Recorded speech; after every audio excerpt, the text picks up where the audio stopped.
Assalamualaikum semuanya. Apa kabar kalian? Semoga dalam keadaan sehat dan dilancarkan rezekinya oleh Allah. Amin ya robbal alamin. Suatu hari, raja yang terkenal sering memberi perintah aneh-aneh memanggil Abu Nawas ke istana. Dengan senyum penuh tipu muslihat, raja berkata, "Abu Nawas, aku punya tugas penting untukmu." Abu Nawas bertanya dengan hati-hati, "Tugas apa, tuanku?" Raja mengangkat tangan dan berkata dengan nada serius, "Aku ingin kau menangkap petir saat hujan turun. Aku ingin melihat kekuatanmu yang legendaris." Abu Nawas terperangah, tapi ia segera menyadari bahwa ini adalah salah satu ujian dari raja yang ingin mengerjainya. Sambil berpikir cepat, ia tersenyum licik dan berkata, "Baik, tuanku, hamba siap melaksanakan perintah ini. Tapi ada satu hal yang hamba butuhkan." Raja penasaran, "Apa yang kau butuhkan, Abu Nawas?" Dengan tenang, Abu Nawas menjawab, "Hamba butuh seember besar rantai emas dari istana, karena petir hanya bisa ditangkap dengan rantai emas. Dan hamba butuh pasukan istana yang akan membantu menahan rantai emas tersebut saat petir datang." Raja terkejut mendengar permintaan itu. "Mengapa kau butuh rantai emas dan pasukan?" tanyanya. Abu Nawas dengan cerdas menjawab, "Petir itu sangat kuat, tuanku. Kalau aku menangkapnya sendiri tanpa rantai emas dan bantuan pasukan, pasti aku akan terbakar oleh kekuatan petir. Tapi kalau ada rantai emas dan pasukan, maka petir akan tertarik ke rantai itu dan bisa ditangkap dengan aman." Raja terdiam sejenak, memikirkan permintaan itu. Ia tahu memberikan rantai emas sebesar itu akan membuat istana rugi, apalagi melibatkan pasukan hanya untuk menangkap petir. Tapi ia juga tidak mau kalah dalam permainan ini. Setelah beberapa saat, raja akhirnya berkata, "Baiklah, Abu Nawas, aku setuju memberikan rantai emas dan pasukan. Tapi ingat, jika kau gagal menangkap petir, kau akan dihukum." Abu Nawas tersenyum lebar, tahu bahwa rencananya berjalan dengan baik. "Hamba siap, tuanku," jawabnya dengan percaya diri. Beberapa hari kemudian, hujan deras turun di kota, dan petir menyambar-nyambar di langit. Abu Nawas bersama pasukan istana berbaris di lapangan, membawa rantai emas besar yang dijanjikan raja. Saat petir menyambar dengan keras, Abu Nawas berpura-pura berteriak kepada pasukannya, "Siap semuanya, pegang erat rantainya, petir itu akan datang." Tiba-tiba kilat menyambar dari kejauhan, dan Abu Nawas melihat kesempatan untuk menjalankan triknya. Ia dengan cepat berteriak, "Awas, petir itu terlalu kuat. Jangan lepaskan rantainya, atau kita semua akan celaka." Para pasukan yang ketakutan segera melepaskan rantai emas dan lari ketakutan. Sementara Abu Nawas berpura-pura mengejar petir yang tidak pernah bisa ditangkap. Saat kembali ke istana, raja bertanya dengan penuh harap, "Abu Nawas, apakah kau berhasil menangkap petir?" Dengan wajah pura-pura penuh penyesalan, Abu Nawas menjawab, "Maaf, tuanku, hamba hampir menangkap petir. Tetapi pasukan yang memegang rantai ketakutan dan melepaskannya. Akhirnya petir pun kabur." Raja menghela nafas, tapi tahu bahwa Abu Nawas lagi-lagi berhasil lolos dari perintah mustahilnya. Ia tak bisa menghukum Abu Nawas karena semuanya berjalan sesuai rencana, meski tentu saja tak ada petir yang bisa tertangkap. Dengan tertawa kecil, raja berkata, "Baiklah, Abu Nawas, kali ini aku biarkan kau lolos. Tapi ingat, lain kali kau harus benar-benar menangkapnya." Abu Nawas tersenyum penuh kemenangan dan menjawab, "Tentu, tuanku, lain kali hamba pasti lebih siap." Kisah selanjutnya. Abu Nawas adalah seorang penyair yang sangat cerdik dan pintar. Namun selain sebagai penyair, Abu Nawas juga dikenal sebagai mubalik di desa tempat tinggalnya. Oleh sebab itu, suatu ketika Abu Nawas diminta untuk menjadi imam ketika hendak sholat Jumat. Selain itu, pada waktu tersebut, Abu Nawas juga diminta mengisi khutbah Jumat untuk memberikan ceramah keagamaan. Setelah mandi dan berpakaian rapi, Abu Nawas pun mulai melangkahkan kakinya menuju ke masjid. Ketika sampai di masjid, tidak lama kemudian terdengar suara adzan. Tidak lama berselang, datanglah masyarakat yang beragama Muslim dengan sangat ramai. Karena yang menjadi khotib kali ini adalah Abu Nawas, maka banyak sekali masyarakat Muslim yang datang ke masjid. Ceramah dan khutbah Abu Nawas sangat disenangi oleh masyarakat kala itu. Sebab dalam setiap ceramah keagamaan yang disampaikan oleh Abu Nawas sangat relevan terhadap isu-isu yang sedang berkembang. Akhirnya, waktu yang ditunggu para jamaah akhirnya tiba. Abu Nawas naik ke mimbar dan segera memulai khutbahnya. Khutbah tersebut dimulai dengan salam dan berlanjut pada materi yang akan disampaikan oleh Abu Nawas. Namun pada saat berkhutbah, Abu Nawas melihat para jamaahnya yang mengantuk bahkan sampai tertidur. Melihat hal itu, kemudian Abu Nawas berteriak, "Api, api, api," dengan sangat keras. Hal tersebut sontak membuat para jamaah sangat terkejut dan berdiri mencari keberadaan api tersebut. Bahkan ada juga jamaah yang hanya saling pandang satu sama lainnya. Kemudian ada salah seorang jamaah yang menanyakan di mana apinya kepada Abu Nawas. Walau ada yang bertanya tentang demikian, Abu Nawas tetap melanjutkan khutbahnya. Kemudian keluarlah perkataan dari Abu Nawas. Jika ada api yang dahsyat di neraka bagi mereka yang lalai dalam beribadah. Maksud dari teriakan api-api dari Abu Nawas adalah api neraka tersebut. Barang siapa yang lalai dalam beribadah, maka ia akan merasakan panasnya api neraka.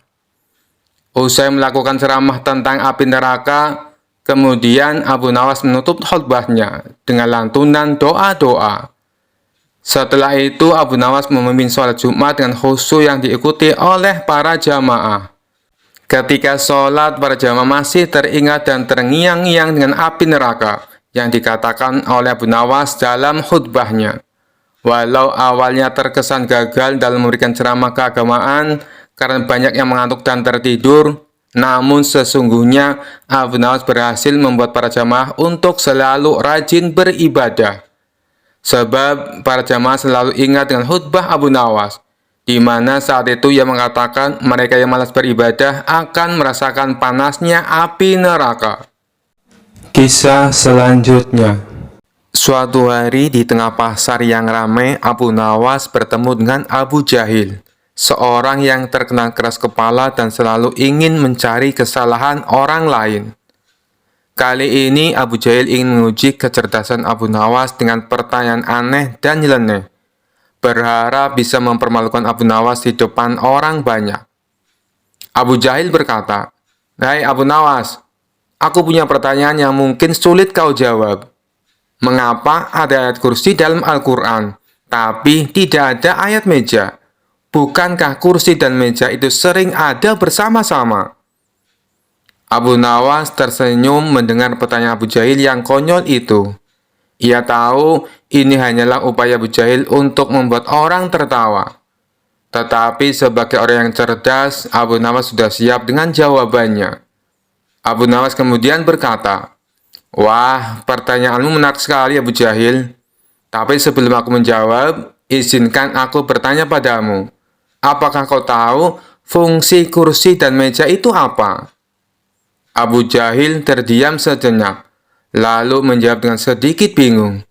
"Tentu saja tahu, kursi untuk duduk dan meja untuk meletakkan barang-barang." Abu Nawas mengangguk, "Betul sekali. Nah, sekarang pikirkan ini. Ayat kursi berbicara tentang kekuasaan Allah yang meliputi langit dan bumi. Kursi ini melambangkan tempat kekuasaan, di mana Allah mengatur seluruh alam semesta. Tapi meja, apa yang dilakukan dengan meja?" Abu Jahil menggaruk-garuk kepalanya, mulai sedikit bingung. Meja? Meja untuk meletakkan barang. Abu Nawas tersenyum lebar. "Nah, itulah bedanya Abu Jahil. Meja hanya dipakai untuk meletakkan sesuatu yang sementara. Sementara ayat kursi melambangkan kekuasaan yang abadi dan tak terbatas. Allah tidak membutuhkan tempat untuk meletakkan sesuatu, seperti kita membutuhkan meja. Allah Maha berdiri sendiri, tanpa perlu meletakkan atau bergantung pada apapun. Orang-orang di pasar mulai tertawa kecil, mengerti kemana arah logika Abu Nawas. Tapi Abu Jahil masih belum menyerah. Abu Jahil berkata lagi, "Tapi kenapa tidak ada ayat meja kalau begitu? Meja kan juga penting." Abu Nawas kembali tersenyum dan berkata, "Abu Jahil, kau tahu kenapa tidak ada ayat meja? Karena Allah tidak butuh meja. Segala sesuatu sudah diaturnya dengan sempurna, tanpa perlu ada meja untuk meletakkan atau menyimpan apapun. Lagi pula, jika ada ayat meja, maka kau akan bertanya kenapa tidak ada ayat lemari. Kita bisa berdebat selamanya tentang perabotan. Tapi yang penting adalah esensi dari ayat-ayat itu." Para pendengar di pasar mulai tertawa lebih keras. Mereka kagum dengan cara Abu Nawas membalik pertanyaan konyol Abu Jahil menjadi jawaban yang cerdas dan menghibur. Abu Jahil yang mulai merasa malu karena pertanyaannya malah membuat dirinya terlihat konyol. Akhirnya berkata dengan wajah sedikit kesal, "Baiklah Abu Nawas, kau memang selalu bisa menjawab pertanyaan apapun. Kali ini aku kalah." Kisah selanjutnya. Al-Kisah, datanglah segerombolan prajurit dari istana atas perintah Raja Harun al-Rasyid untuk menangkap Abu Nawas di kediamannya. Abu Nawas dikabarkan telah menghilang cukup lama entah kemana. Tidak ada satupun yang tahu keberadaannya saat itu, termasuk istrinya sendiri. Tiba-tiba ia muncul dari persembunyiannya itu dan pulang kembali ke rumah untuk menemui istrinya. "Suamiku, para prajurit kerajaan tadi pagi mencarimu." "Ya istriku, ini urusan gawat. Aku baru saja menjual Sultan Harun al-Rasyid menjadi budak." "Apa? Raja kujadikan budak? Kenapa kau lakukan itu suamiku?" "Supaya dia tahu, di negerinya ada praktek jual beli budak. Dan jadi budak itu sengsara." "Sebenarnya maksudmu baik, tapi Baginda pasti marah. Buktinya, para prajurit diperintahkan untuk menangkapmu. Menurutmu, apa yang akan dilakukan Sultan Harun al-Rasyid kepadaku? Pasti kau akan dihukum berat."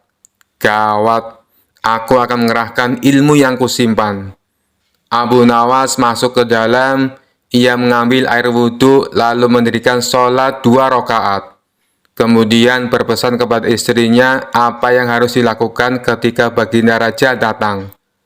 Tidak berapa lama kemudian tetangga Abu Nawas geger karena istri Abu Nawas menjerit-jerit. "Ada apa?"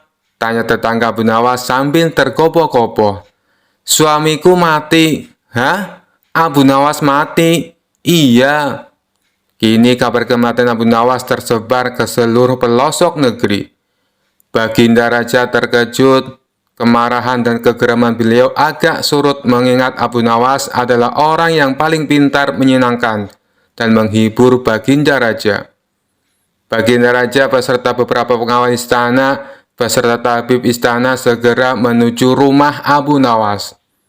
Tabib segera memeriksa Abu Nawas. Sesaat kemudian, ia memberi laporan kepada Baginda Raja bahwa Abu Nawas memang telah mati beberapa jam yang lalu. Setelah melihat sendiri tubuh Abu Nawas terbujur kaku tak berdaya, Baginda Raja merasa terharu dan meneteskan air mata. Beliau bertanya kepada istri Abu Nawas, "Adakah pesan terakhir Abu Nawas untukku?" "Ada paduka yang mulia," kata istri Abu Nawas sambil menangis. "Katakanlah," kata Baginda Raja. "Suami hamba, Abu Nawas, memohon sudilah kiranya Baginda Raja mengampuni semua kesalahannya, baik di dunia maupun di akhirat di depan rakyat," kata istri Abu Nawas terbata-bata. "Baiklah, kalau itu permintaan Abu Nawas," kata Baginda Raja menyanggupi. Jenazah Abu Nawas diusung di atas keranda. Kemudian Baginda Raja mengumpulkan rakyatnya di tanah lapang.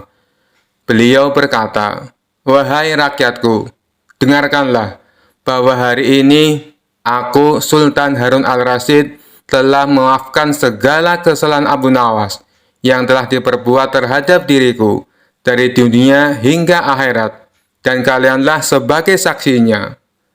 Tiba-tiba dari dalam keranda yang terbungkus kain hijau terdengar suara keras, "Syukur!" Seketika pengusung jenazah ketakutan, apalagi melihat Abu Nawas bangkit berdiri seperti mayat hidup.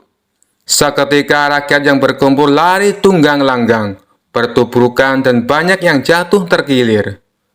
Abu Nawas sendiri segera berjalan ke hadapan Baginda Raja. Pakaiannya yang putih-putih bikin Baginda Raja keder juga. "Kau sebenarnya mayat hidup atau memang kau hidup lagi?" tanya Baginda Raja dengan gemetar. "Hamba masih hidup, tuanku. Hamba mengucapkan terima kasih yang tak terhingga atas pengampunan tuanku." "Jadi kau masih hidup?" "Ya, Baginda, segar bugar. Buktinya, kini hamba merasa lapar dan ingin segera pulang." "Kurang ajar. Ilmu apa yang kau pakai, Abu Nawas?" "Ilmu dari Maha Guru Sufi, guru hamba yang sudah meninggal dunia. Ajarkan ilmu itu kepadaku." "Tidak mungkin, Baginda. Hanya guru hamba yang mampu melakukannya. Hamba tidak bisa mengajarkannya sendiri." "Dasar pelit!" Baginda Raja menggerutu kecewa. Kisah selanjutnya. Suatu hari, Raja Harun al-Rasyid mendengar perdebatan di kalangan para ulama dan cendekiawan tentang siapakah yang lebih dulu ada di dunia, Nabi Adam ataukah manusia purba. Penasaran dengan jawaban yang pasti, Raja memanggil Abu Nawas, si cerdik yang selalu bisa menjawab pertanyaan sulit. Setibanya di istana, Raja langsung menyampaikan pertanyaannya. "Abu Nawas, aku ingin kau menjawab sebuah pertanyaan yang membuatku bingung. Siapakah yang lebih dulu diciptakan, Nabi Adam atau manusia purba?" Abu Nawas tersenyum, memahami bahwa ini bukan pertanyaan yang mudah. Tapi seperti biasa, ia tidak kehilangan akal. Ia merenung sejenak, kemudian menjawab dengan penuh percaya diri. "Tuanku yang mulia, izinkan hamba menjawab pertanyaan ini dengan logika yang sederhana," kata Abu Nawas dengan penuh hormat. "Jika engkau memiliki dua benda, misalnya sebuah jam tangan antik dan sebuah jam yang baru saja keluar dari pabrik, jam manakah yang engkau katakan lebih dulu ada?" Raja berpikir sejenak, lalu menjawab, "Tentu saja jam yang antik, karena sudah ada lebih lama daripada jam yang baru." Abu Nawas mengangguk dan melanjutkan, "Tepat sekali, tuanku. Tetapi siapakah yang lebih penting bagi manusia saat ini?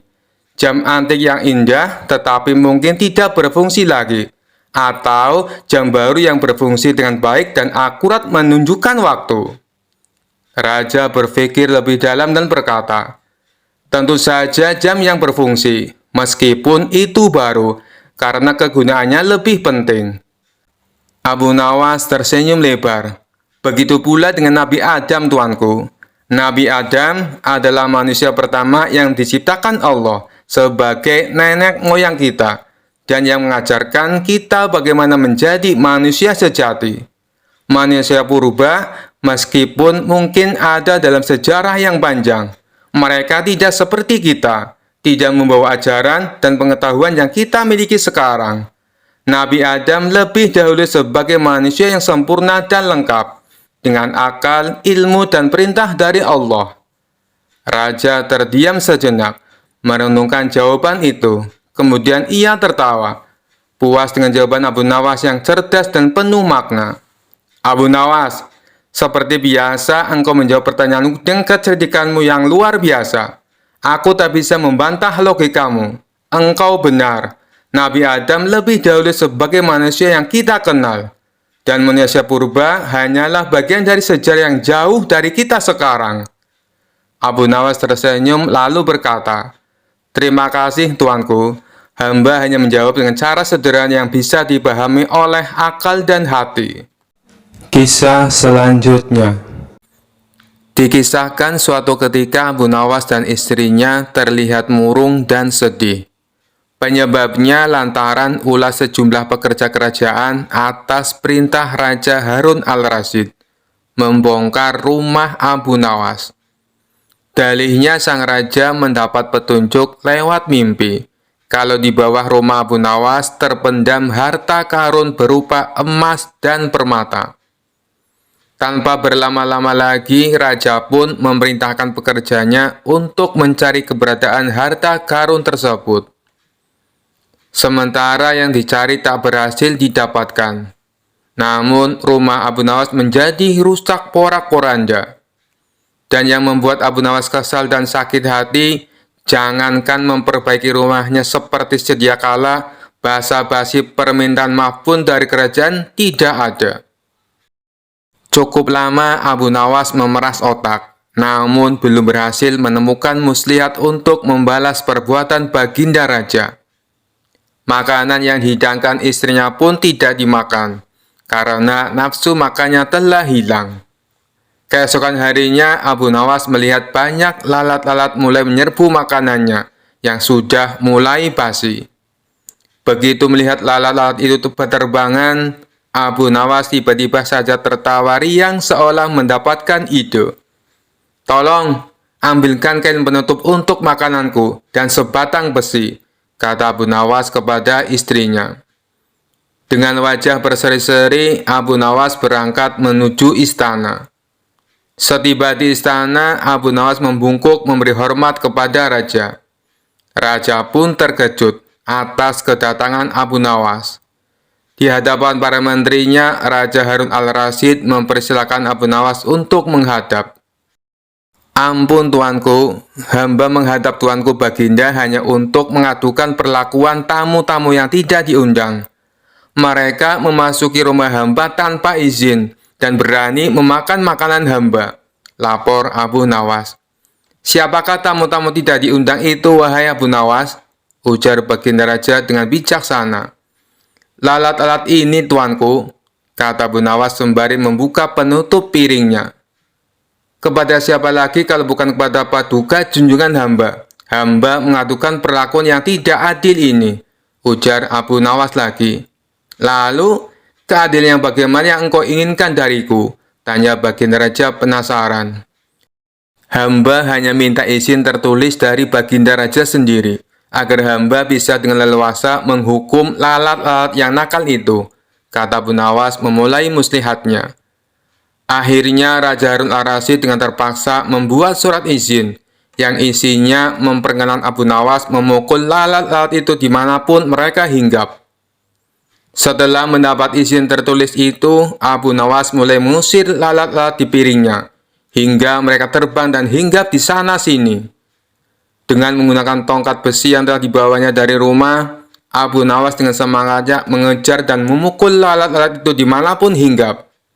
Ketika hinggap di kaca, Abu Nawas dengan tenang dan leluasa memukul kaca itu hingga pecah.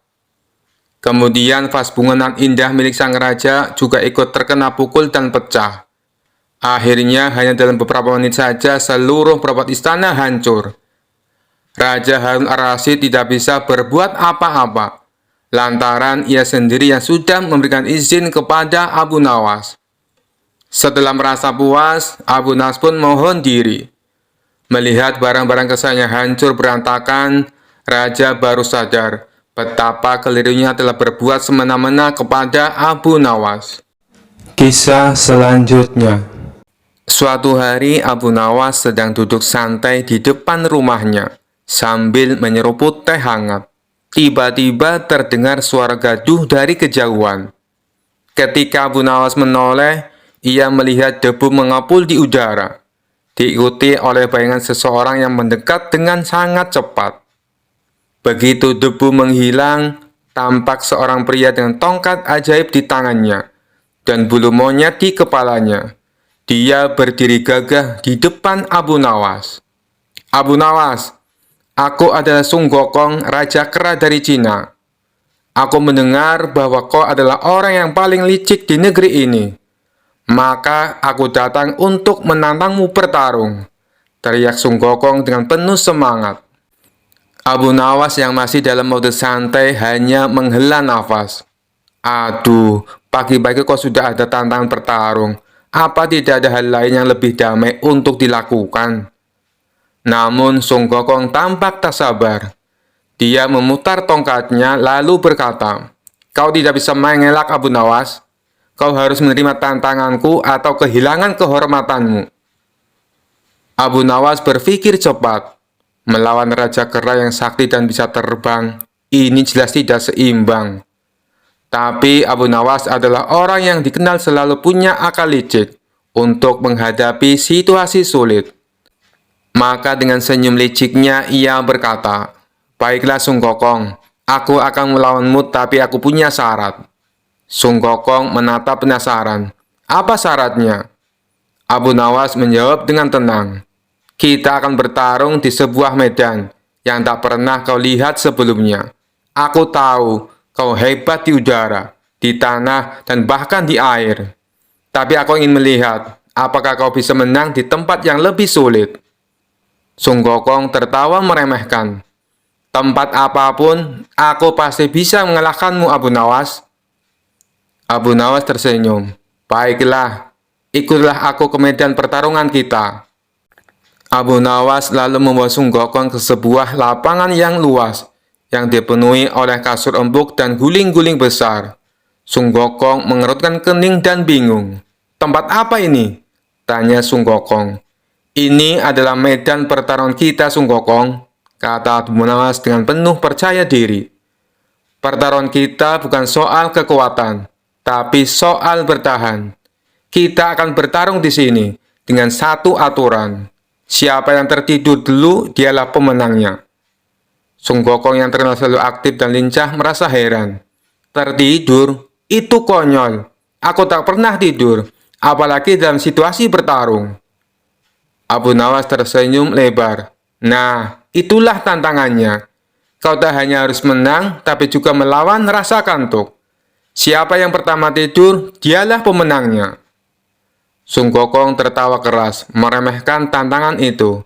"Baiklah, kalau begitu kita mulai sekarang." Mereka berdua pun berbaring di atas kasur empuk yang besar.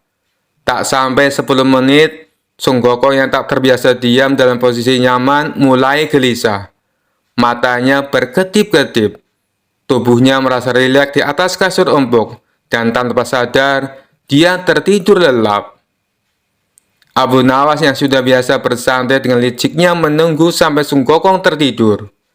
Lalu dengan santai berdiri dan berjalan pulang, meninggalkan Sung Gokong yang mendengkur di lapangan kasur. Esok paginya, Sung Gokong terbangun dengan terkejut. Melihat Abu Nawas sudah tak ada di sana. Ia sadar bahwa ia telah kalah dalam tantangan yang sederhana namun sangat cerdik. Sung Gokong menggaruk-garuk kepalanya sambil bergumam, "Aku mungkin kuat, tapi otak Abu Nawas benar-benar sulit dikalahkan." Dan dengan itu Abu Nawas kembali memenangkan pertarungan.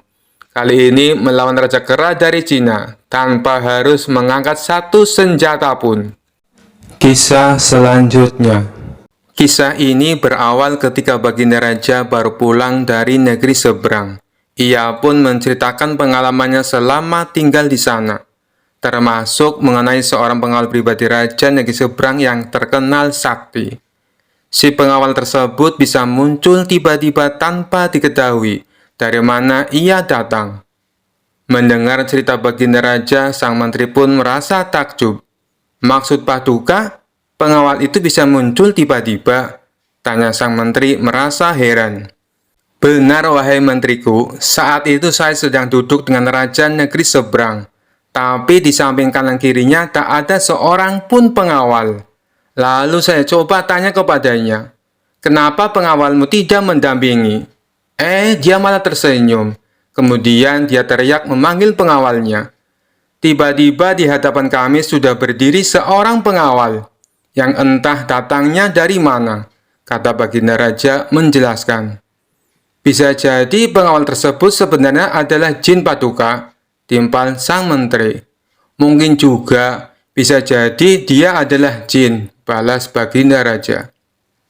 Setelah mendengar cerita tersebut, sang menteri muncul ide akan sebuah tantangan. Kemudian ia mengungkapkan idenya tersebut kepada Baginda Raja. Paduka yang mulia, bukankah selama ini tantangan Paduka selalu berhasil dikalahkan Abu Nawas? Bagaimana kalau Abu Nawas ditantang seperti pengawal sakti itu? Kata sang menteri mengusulkan. Tantangan? Tantangan apa? Aku belum paham dengan maksudmu, tanya Baginda Raja bingung. Begini Paduka, Abu Nawas kita tantang hadir di depan Paduka, tapi tidak boleh dengan jalan kaki, tidak boleh berkendaraan, dan tidak boleh kelihatan. Dia harus datang tiba-tiba seperti pengawal itu, kata sang menteri menjelaskan. Bagus sekali ide kamu, saya setuju. Kali ini Abu Nawas pasti akan kalah, balas Baginda Raja kegirangan. Tanpa membuang-buang waktu, Baginda Raja langsung memerintahkan beberapa pengawal untuk memanggil Abu Nawas. Singkat cerita, datanglah Abu Nawas menghadap Baginda Raja. Wahai Abu Nawas, apakah kamu masih berani menerima tantanganku? Tanya Baginda Raja. Tentu saja saya berani Paduka, tapi saya perlu tahu apa impiannya kalau saya berhasil, kata Abu Nawas balik bertanya. Karena tantangan ini sangat sulit dan mustahil, hadiahnya akan aku tambah menjadi 1000 dinar. Tapi bila kamu gagal, sebagai hukumannya, kamu harus memandikan kuda-kuda istana selama sebulan. Dan semua hadiah yang selama ini aku berikan, harus kamu kembalikan. Karena hadiah tersebut akan aku serahkan kepada menteriku. Sebab dialah yang punya ide tantangan ini. Apa kamu bersedia? Tanya Baginda Raja kembali. Mendengar hadiah yang begitu besar, spontan Abu Nawas langsung tergiur. Baik Paduka yang mulia, saya sangat bersedia, sahut Abu Nawas dengan muka berseri-seri. Kemudian Baginda Raja memberitahu tantangan yang akan ia berikan. Besok kamu harus ada di sini persis seperti sekarang ini, berdiri tepat di hadapanku. Tapi ada syaratnya. Kamu ke sini tidak boleh berjalan kaki, tidak boleh naik kendaraan, dan tidak boleh terlihat oleh siapapun. Pokoknya tahu-tahu kamu sudah ada di sini, jelas Baginda Raja. Seketika jantung Abu Nawas langsung berdebar kencang mendengar tantangan tersebut. Ini tantangan yang mustahil, mana mungkin aku bisa melakukannya, pikir Abu Nawas. Di tengah kebingungan Abu Nawas, Baginda Raja kembali berkata, kalau kamu membatalkan tantangan ini, itu saja kamu mengaku kalah. Dan itu berarti kamu harus menjalani hukuman dan menyerahkan semua hadiahmu kepada menteriku. Sementara sang menteri merasa puas dengan ide tantangan yang dimilikinya. Mampus kau Abu Nawas, kau akan menderita selama sebulan, ucap sang menteri dalam hati. Nasi sudah menjadi bubur, Abu Nawas tak mungkin membatalkan tantangan tersebut. Ia pun lalu mohon diri kepada Baginda Raja untuk pamit pulang ke rumahnya. Setibanya di rumah, Abu Nawas duduk di teras rumah sambil memutar otaknya.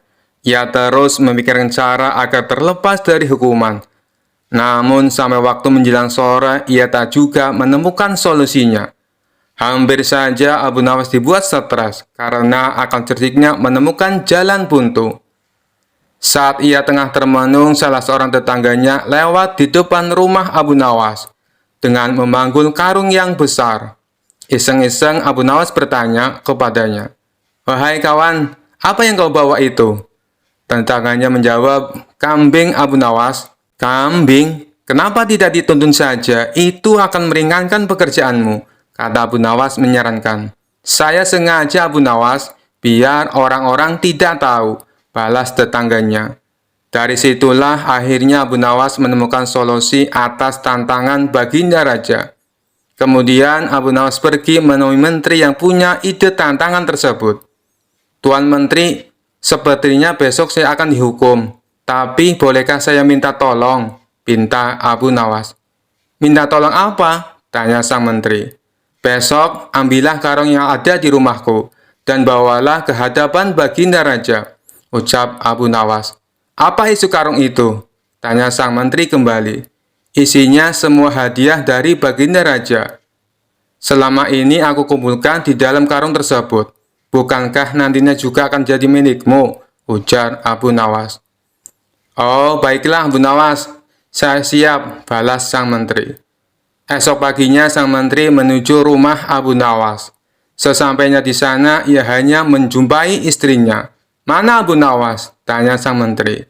Abu Nawas sudah berangkat ke istana, jawab istri Abu Nawas. Kemudian istri Abu Nawas menunjukkan karung yang akan dibawa oleh Tuan Menteri. Dengan hati gembira, sang menteri memanggulkan tersebut sampai ke istana. Meskipun terik matahari sangat panas tak membuat sang menteri merasa letih. Karena rasa letihnya terobati dengan hadiah yang akan ia dapatkan. Setelah sang menteri tiba di istana, ia pun segera menghadap Baginda Raja. Apa yang kau bawa itu? Dan mana Abu Nawas? Tanya Baginda Raja. Bukannya Abu Nawas sudah ke sini? Kata istrinya, ia sudah berangkat dari pagi Paduka. Dan karung ini adalah semua hadiah yang Abu Nawas kumpulkan. Jawab sang menteri. Mana? Sampai saat ini Abu Nawas belum kelihatan. Ya, sudahlah, kita tunggu saja. Sekarang, buka ikatan tali karung itu. Aku ingin melihat isinya.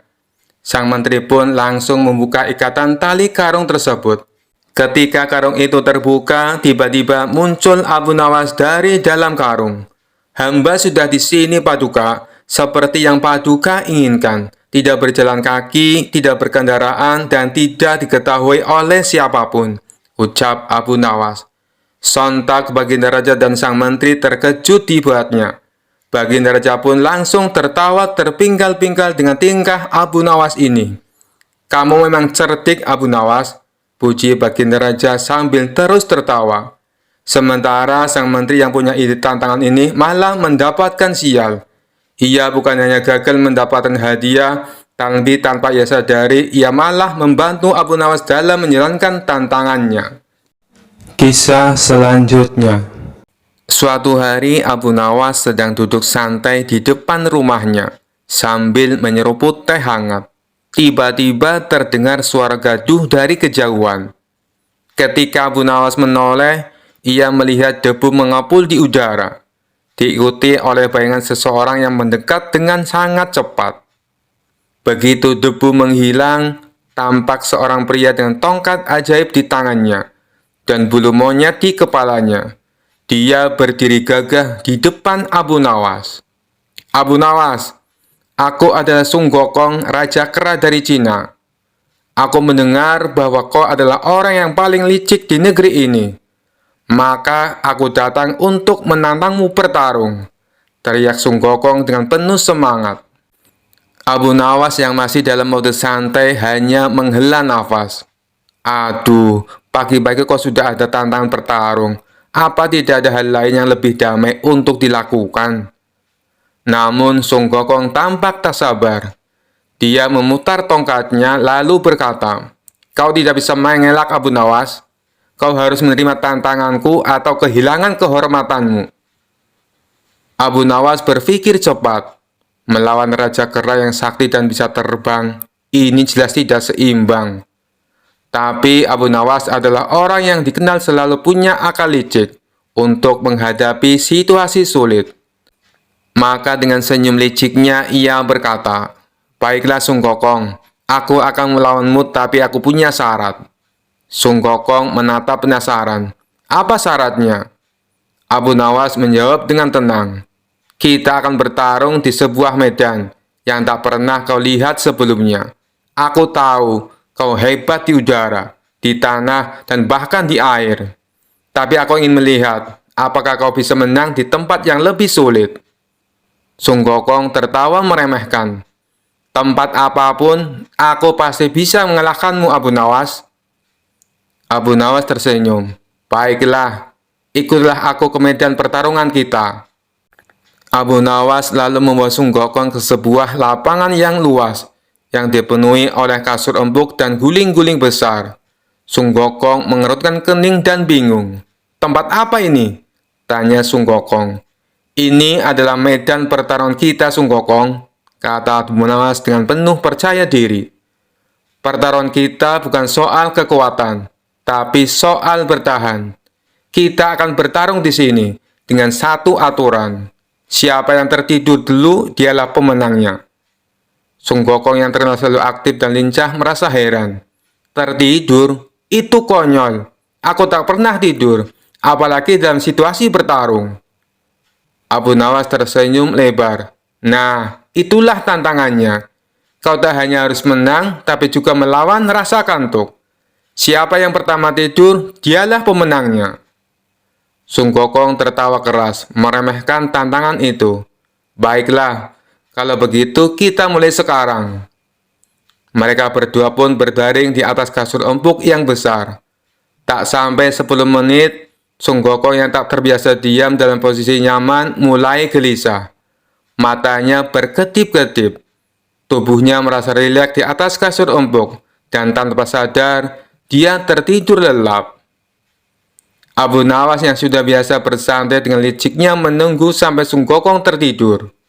Lalu dengan santai berdiri dan berjalan pulang, meninggalkan Sung Gokong yang mendengkur di lapangan kasur. Esok paginya, Sung Gokong terbangun dengan terkejut, melihat Abu Nawas sudah tak ada di sana. Ia sadar bahwa ia telah kalah dalam tantangan yang sederhana namun sangat cerdik. Sung Gokong menggaruk-garuk kepalanya sambil bergumam, "Aku mungkin kuat, tapi otak Abu Nawas benar-benar sulit dikalahkan." Dan dengan itu Abu Nawas kembali memenangkan pertarungan. Kali ini melawan Raja Kera dari Cina, tanpa harus mengangkat satu senjata pun. Kisah selanjutnya. Dikisahkan suatu ketika di kota tempat tinggal Abu Nawas dihebohkan adanya tabib baru yang mengaku sakti. Dia sesumbar bisa mengobati penyakit apa saja. Walhasil rumahnya didatangi ratusan pasien. Padahal tabib tersebut hanyalah seorang penipu. Ia menggunakan keahlian sulapnya untuk menipu warga. Hal inilah yang membuat warga makin percaya pada kesaktian palsu sang tabib tersebut. Ada juga pasien yang tidak kunjung sembuh.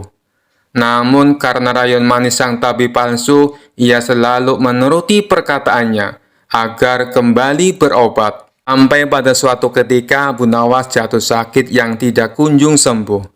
Atas saran sang istri, Abu Nawas disuruh berobat ke tabib tersebut. Kala itu Abu Nawas belum tahu kalau sang tabib tersebut adalah seorang penipu.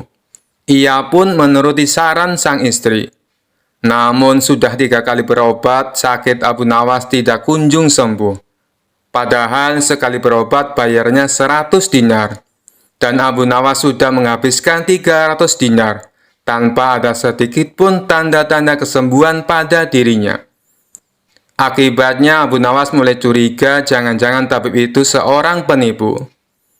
Seiring berjalannya waktu, Abu Nawas pun sudah sehat seperti sedia kala. Lalu terbesit dalam benaknya untuk mengerjai tabib palsu tersebut. Aku harus mendapatkan 300 dinarku. Tapi bagaimana caranya ya? Tanya Abu Nawas dalam hati. Setelah lama berpikir, akhirnya Abu Nawas menemukan ide cemerlang.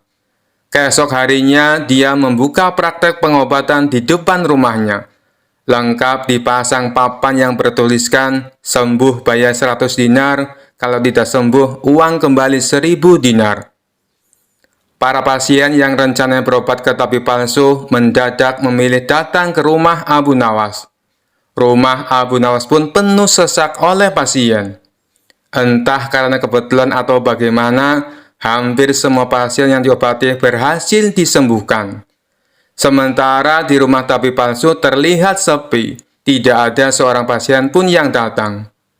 Hari ini kenapa sepi sekali? Tanya sang tabib dalam hati.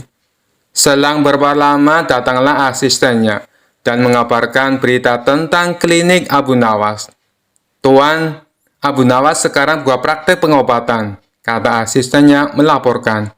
Benarkah? Tanya sang tabib. Benar, Tuan. Di rumah Abu Nawas ramai sekali pasien datang. Itulah kenapa hari ini di rumah Tuan sepi pasien, jawab asistennya. Mendengar kabar itu, sang tabib tertawa mengejek. Memangnya Abu Nawas sakti, menyembuhkan dirinya saja tidak bisa. balas sang tabib dengan terus tertawa.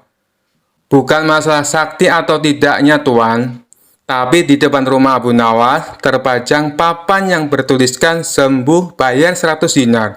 Kalau tidak sembuh, uang kembali 1000 dinar, ujar sang asisten. Oh, pantas.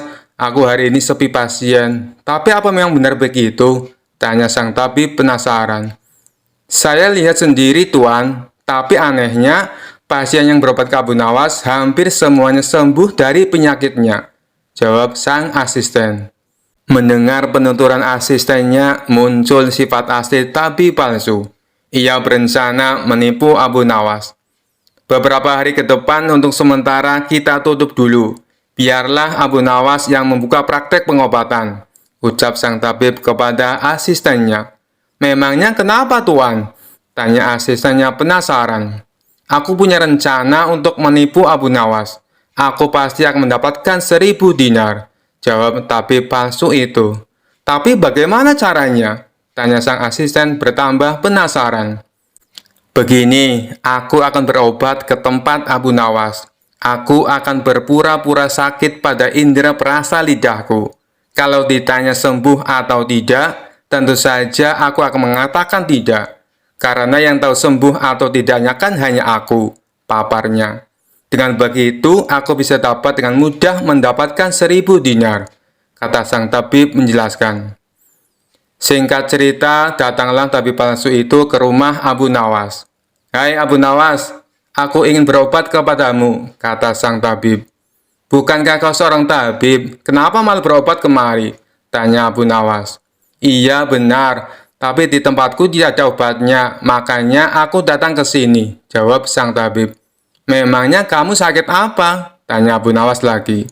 Begini Abu Nawas, entah kenapa lidahku mati rasa. Aku tidak bisa merasakan apa-apa, kata sang tabib berpura-pura mengeluh. Tapi Abu Nawas menangkap firasat kurang baik. Ia yakin kalau tabib palsu itu hendak menipunya. Aku tidak akan tertipu untuk yang kedua kalinya.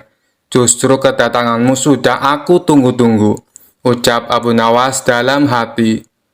Lalu Abu Nawas menyuruh sang tabib untuk menunggunya di ruang pengobatan. Abu Nawas segera memeras buah jeruk yang sangat asam dan menuangnya ke dalam gelas. Lalu gelas tersebut diberikan kepada sang tabib. Ini obatnya sudah jadi, minumlah, ucap Abu Nawas. Ketika sang tabib meminumnya, mukanya mendadak berkerut menahan rasa kecut. Kamu menipuku ya? Ini bukan obat, tapi air jeruk yang sangat kecut, kata sang tabib emosi. Alhamdulillah, berarti lidahmu sudah tidak lagi mati rasa. Sekarang bayar ongkos berobatnya, pinta Abu Nawas. Waduh, aku keceplosan, gagal rencanaku, pikir sang tabib palsu.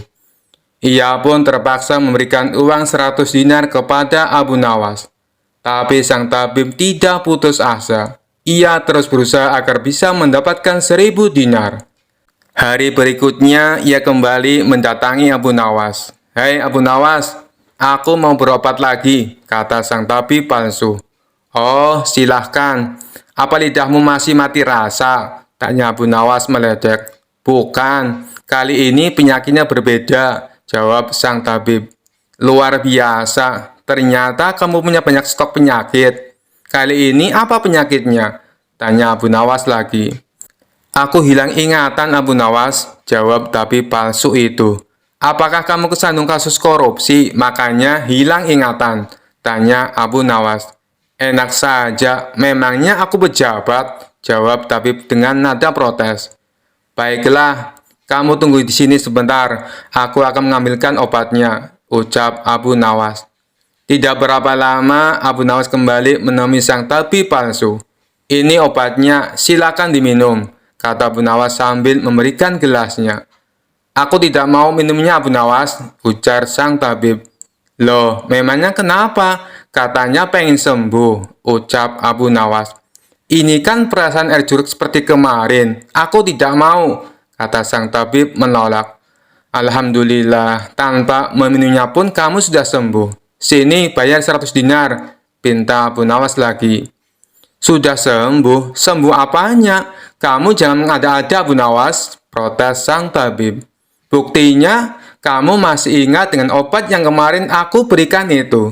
Berarti sakit hilang ingatanmu sudah sembuh, jelas Abu Nawas. Untuk kedua kalinya, rencana sang tabib palsu mengalami kegagalan. Mau tidak mau, ia harus memberikan uang kepada Abu Nawas. Kurang ajar. Ternyata Abu Nawas tidak sebodoh yang aku kira, pikir sang tabib. Tidak terima dengan dua kegagalan yang dialami, tabib palsu itu berpikir keras untuk mengalahkan Abu Nawas. Setelah merenung agak lama, akhirnya ia mendapatkan sebuah ide. Aku pasti berhasil, ungkap tabib merasa yakin. Kali ini ia berpura-pura buta. Si tabib berjalan ke rumah Abu Nawas dengan bantuan tongkat di tangannya. Setelah tiba, Abu Nawas sempat kaget dengan penuh rasa iba. Abu Nawas bertanya kepada sang tabib, "Apa yang menimpamu dan mengapa kamu bisa seperti ini?" Si tabib palsu menjawab, "Tolonglah aku, Abu Nawas. Mataku tiba-tiba buta. Sembuhkanlah aku," terangnya.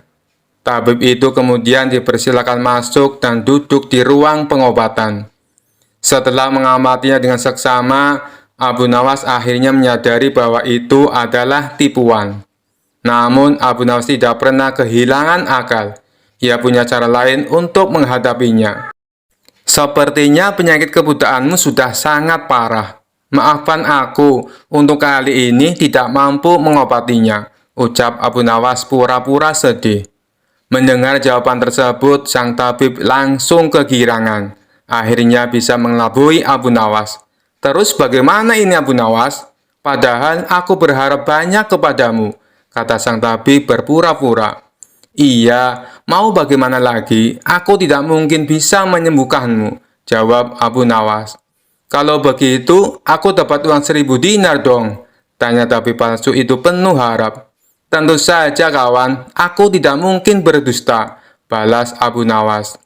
Kemudian Abu Nawas masuk ke rumah untuk mengambilkan uang. "Ini uang 1000 dinar untukmu," ucap Abu Nawas sambil memberikan uangnya. Tabib palsu itu dengan penuh kegirangan menerima uang tersebut. Tapi setelah uangnya dihitung, ia langsung murka. "Hai Abu Nawas, kenapa hanya 10 dinar?" tegas sang tabib palsu dengan emosi. "Dari mana kamu tahu kalau jumlahnya hanya 10 dinar?" tanya balik Abu Nawas. "Uangnya memang ada 10, tapi pecahan 1 dinar, bukan 100 dinar. Memangnya aku buta, Pak?" balas tabib tambah emosi.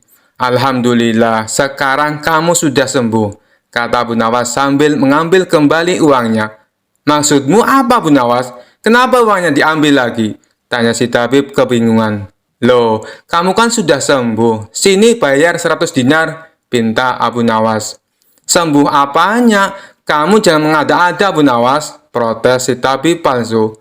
"Bukankah kamu kesini katanya mengalami kebutaan? Tapi kamu bisa membedakan mana pecahan 1 dinar dan mana pecahan 100 dinar. Berarti matamu sudah bisa melihat," jelas Abu Nawas. Tabib palsu itu tidak bisa berkata apa-apa. Ia pun terpaksa memberikan uang 100 dinar kepada Abu Nawas dan pergi dengan perasaan kecewa. "Aku kapok berurusan dengan Abu Nawas," ucap si tabib palsu. Sementara Abu Nawas berhasil mendapatkan kembali 300 dinarnya yang pernah diberikan kepada sang tabib. Kisah selanjutnya. Suatu hari, raja mengadakan pertemuan besar di istana, di mana hadir seorang ateis terkenal yang selalu meragukan keberadaan Tuhan. Orang itu sangat pandai berbicara dan berdebat, selalu mempertanyakan segala sesuatu dengan logika yang tajam, terutama tentang penciptaan alam semesta. Di hadapan raja dan para tamu, si ateis mulai melontarkan pertanyaannya yang selalu ia andalkan. "Jika Tuhan benar-benar ada, mengapa aku tidak bisa melihatnya? Bagaimana alam semesta ini diciptakan? Bukankah segala sesuatu harus bisa dijelaskan dengan akal?" Raja yang mulai kesal mendengar ocehan ateis itu akhirnya memanggil Abu Nawas untuk menjawab pertanyaan yang tampak rumit tersebut. Abu Nawas, aku ingin kau membantu menjawab pertanyaan si ateis ini. Bisakah kau menjelaskan dengan caramu yang cerdas? Abu Nawas dengan gaya santainya tersenyum dan berkata, Tuanku, hamba akan mencoba. Tapi hamba butuh segelas air susu untuk membantuku menjawab pertanyaan ini. Raja mengangguk dan tak lama kemudian seorang pelayan membawa segelas air susu. Abu Nawas menerima gelas itu, lalu menoleh ke arah si ateis. Saudaraku yang ateis, kata Abu Nawas sambil mengangkat gelas susu itu. Katakan padaku, dari mana asal susu ini? Si ateis menjawab dengan mudah, susu berasal dari sapi, tentu saja. Sapi yang makan rumput dan dari proses pencernaan yang rumit menghasilkan susu. Abu Nawas tersenyum lalu bertanya lagi, baik, kau benar. Tapi apakah kau bisa menjelaskan mengapa susu yang keluar dari sapi ini berwarna putih, padahal yang dimakannya rumput hijau? Si ateis terkejut, tidak siap dengan pertanyaan seperti itu. Ia berpikir sejenak dan berkata, itu proses biologi. Ada reaksi kimia di dalam tubuh sapi yang mengubah rumput menjadi susu. Abu Nawas tersenyum lagi, lalu mengajukan pertanyaan terakhir. Jika semua ini hanya proses alami, bisa kau tunjukkan di mana letak keajaiban atau kebijaksanaan Tuhan dalam segelas susu ini? Si ateis mulai merasa tidak nyaman. Ia mencoba menjelaskan dengan kata-kata rumit, tetapi semakin panjang penjelasannya, semakin tak jelas ujungnya. Melihat si ateis mulai bingung, Abu Nawas kemudian berkata dengan tenang, Saudaraku, sesederhana segelas susu, kita tak sepenuhnya memahami semua proses yang terjadi. Kita tahu ada rumput hijau yang dimakan sapi, lalu keluar susu putih. Tetapi tak seorang pun bisa menjelaskan dengan sempurna bagaimana proses yang kompleks itu terjadi dengan sendirinya. Sama halnya dengan alam semesta ini. Kau mungkin tidak bisa melihat Tuhan dengan matamu, tapi bukti kebijaksanaannya ada di setiap proses di alam ini. Lalu Abu Nawas meminum segelas susu itu dan menambahkan, seperti segelas susu ini, kita tahu hasilnya, tetapi tidak semua proses di baliknya bisa kita lihat atau pahami. Hanya karena kau tak bisa melihat Tuhan, bukan berarti Dia tidak ada. Kau tidak bisa melihat bagaimana rumput berubah menjadi susu, tapi hasilnya nyata dan bisa kita nikmati. Si ateis terdiam, tidak bisa membantah lagi. Ia akhirnya sadar bahwa tidak semua hal bisa dijelaskan hanya dengan logika manusia. Raja tertawa puas dan para hadirin bertepuk tangan, mengagumi kecerdasan Abu Nawas dalam menjawab pertanyaan sulit dengan cara yang sederhana namun tepat. Abu Nawas, sekali lagi kau telah membuktikan kebijaksanaanmu, kata raja sambil tersenyum. Dengan segelas susu, kau telah menunjukkan kekuasaan Tuhan yang bahkan tidak bisa dilihat oleh orang yang paling pandai sekalipun. Kisah selanjutnya. Suatu hari, raja kembali memanggil Abu Nawas ke istana untuk memberi perintah aneh lagi. Raja yang terkenal suka menguji kecerdikan Abu Nawas tersenyum licik dan berkata, Abu Nawas, kali ini aku punya tugas sangat penting untukmu. Abu Nawas sudah mencium gelagat tak biasa, menjawab dengan hati-hati. Apa tugasnya, tuanku? Raja dengan suara lantang berkata, Aku ingin kau pergi dan mencari ujung bumi. Bawa aku laporan tentang apa yang ada di sana. Jangan kembali sampai kau menemukannya. Abu Nawas yang tahu bahwa perintah ini jelas-jelas mustahil, pura-pura terkejut. Tapi seperti biasa, ia segera berpikir cepat.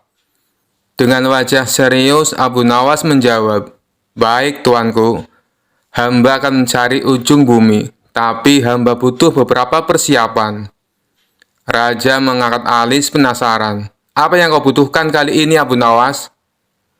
Abu Nawas dengan tenang menjawab, Karena perjalanan ini sangat jauh dan berbahaya, hamba butuh bekal yang cukup besar, sekitar 100 unta penuh dengan makanan, minuman, dan persediaan lainnya. Selain itu, hamba juga butuh pasukan kecil untuk melindungi hamba dari bahaya selama perjalanan. Raja berpikir sejenak lalu setuju. Baiklah, aku akan berikan semua yang kau minta. Tapi ingat, jangan kembali sebelum kau menemukan ujung bumi.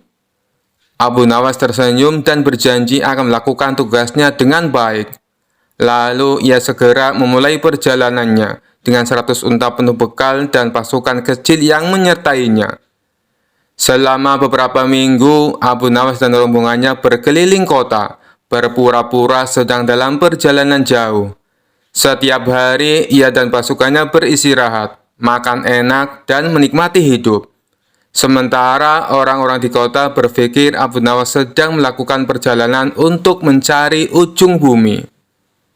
Setelah beberapa waktu, Abu Nawas merasa cukup. Ia lalu memerintahkan pasukannya untuk kembali ke istana. Saat tiba di depan raja, Abu Nawas melaporkan dengan penuh kepercayaan diri. "Tuanku, hamba telah pergi mencari ujung bumi, dan hamba punya kabar penting." Raja yang sangat penasaran bertanya, "Apa yang kau temukan, Abu Nawas? Apakah kau menemukan ujung bumi?" Abu Nawas mengangguk serius dan menjawab, "Benar, tuanku, hamba telah menemukannya. Ternyata ujung bumi itu adalah tempat di mana langit dan bumi bertemu, tepat di pintu gerbang istana ini." Raja tercengang mendengar jawaban itu. "Apa maksudmu, Abu Nawas?" Dengan cerdik, Abu Nawas menjelaskan, "Setelah perjalanan jauh, hamba menyadari bahwa setiap kali kita berjalan lebih jauh, bumi tampaknya tak berujung. Tapi ketika hamba kembali ke istana ini, hamba menyadari bahwa semua perjalanan berakhir di sini, tempat di mana Tuanku berkuasa. Inilah ujung bumi, karena di sini segala sesuatu bermula dan berakhir." Raja terdiam sejenak, berpikir keras. Ia tahu Abu Nawas sedang bermain-main dengan logika, tapi jawaban itu sangat masuk akal dan filosofis. Akhirnya Raja tertawa terbahak-bahak dan berkata, "Abu Nawas, kau memang tak pernah gagal membuatku kagum. Kau telah melaksanakan tugasmu dengan baik. Ujung bumi memang berada di sini, di bawah kekuasaanku." Semua orang istana ikut tertawa, sementara Abu Nawas tersenyum puas. Sekali lagi ia berhasil keluar dari tugas mustahil dengan cara yang cerdik dan kocak, membuat raja tak bisa berkata apa-apa selain tertawa. Sekian dulu perjumpaan kita kali ini. Sampai bertemu lagi di kisah-kisah selanjutnya. Terima kasih yang sudah subscribe dan setia menonton channel ini. Wassalamualaikum warahmatullahi wabarakatuh.